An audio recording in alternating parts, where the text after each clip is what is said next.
कि काफी जिम्मेदारी से, वाकई जो उन्होंने लिखा कि मैंने जिम्मेदारी से कभी मुंह नहीं मोड़ा।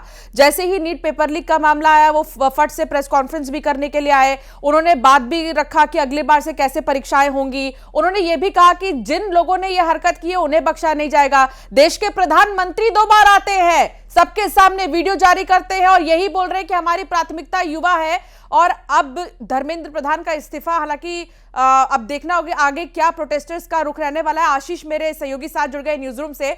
आशीष, धर्मेंद्र प्रधान ने इस्तीफा दे दिया है। 2 बड़ी बातें, वैसे तो उन्होंने 2 बड़े पोस्ट उन्होंने डाले हैं जो काफी भावुक भी है। उन्होंने कहा कि मैंने जिम्मेदारी से कभी मुंह नहीं मोड़ा और हमारे देश का भविष्य हमारे युवा है और मैं उन्हें दुखी नहीं देख सकता। तो ये दिखाता है ना कि प्रायोरिटी क्या है नेता के लिए। विषय मैं आपको बता दूं कि ये सिर्फ मनोभावों या मनोदशा की, ये देश के कानून व्यवस्था तक की स्थिति नहीं है। ये उन लोगों के लिए इतना बड़ा झटका है जो युवा क्रांति और छात्र आंदोलन की आड़ में अपनी रोटियां सेक रहे थे।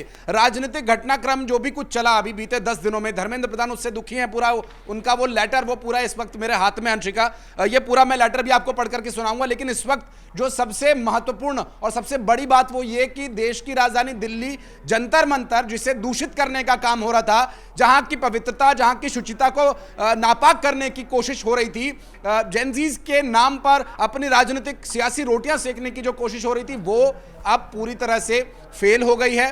ऐसे लोग जो वहां पर नशा करने के लिए जा रहे थे, वहां के लोगों, स्टूडेंट्स की तकलीफ को अपना जरिया बना रहे थे अपनी राजनीतिक रोटियां सेकने का, और अपनी सोशल मीडिया पर हिट्स के लिए जा रहे थे। बहुत सारे रीलबाज वहां पर हमने देखे और ऐसे ऐसे लोग, ऐसी ऐसी घटनाएं सामने आई हैं कि हम उसे सैटेलाइट टीवी पर ना दिखा सकते हैं ना बता सकते हैं। ऐसी ऐसी घटनाएं, चूंकि बिना पुष्टि के तो हम वहां पर कोई तथ्य प्रस्तुत कर नहीं सकते, इसलिए हम सिर्फ उन आशंकाओं और उन घटनाओं के जो परिस्थितियों को, पारिस्थितिक जन्य जिसे कहा जाता है, उनके बारे में अगर जिक्र करें तो धर्मेंद्र प्रधान का ये इस्तीफा नहीं है, ये पूरी कानून व्यवस्था को, दिल्ली के जंतर मंतर को, आंदोलन का जो एक ऐसा तट कहा जा सकता है जहां से आंदोलन शुरू हुए और वो आंदोलन बहुत बड़े बड़े बदलाव लेकर आए। लेकिन ये जो कानून व्यवस्था पर एक तरह से उसे दबाने, कुचलने, मसलने की कोशिश की गई, भारत की जो शांति को भंग करने का प्रयास किया गया, धर्मेंद्र प्रधान का इस्तीफा उन लोगों की पूरी प्लानिंग पर एक तरह से पानी फेर देने जैसा है।